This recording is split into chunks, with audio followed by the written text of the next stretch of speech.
బ్రహ్మతత్వమనేటువంటిది ఆత్మస్వరూపంలో ప్రతి జీవునియందు ఉంటున్నది. అదియే ప్రణవస్వరూపమైనటువంటి ఓం ఇత్యేకాక్షరం బ్రహ్మ అనింది వేదము. ఆ బ్రహ్మనే అయమాత్మ బ్రహ్మ, అదే ఆత్మగా వచ్చింది అన్నారు. కనుక ప్రణవము, బ్రహ్మ, ఆత్మ ఇవన్నీ ఏకస్వరూపమైనవి. కనుక దైవత్వమనేటువంటిది ఈ జగత్తునందు ప్రత్యేకముగా కానరాదు. సర్వనామములు భగవంతునివే, సర్వరూపములు భగవంతునివే, కాని తాను మాత్రం నిత్యసత్యమై ప్రకాశిస్తుండాడు. ఈ బ్రహ్మతత్వమును అనేక విధములైన లక్షణములతో వర్ణిస్తూ వచ్చింది వేదము.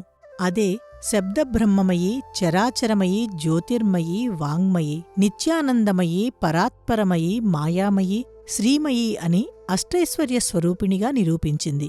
ఇది అష్టైశ్వర్య స్వరూపుడైనటువంటి బ్రహ్మతత్వము. భక్తితత్వమునందు తన్మయత్వం చెందటం భక్తులకు భగవంతునికి మాత్రమే అర్థమవుతుంది.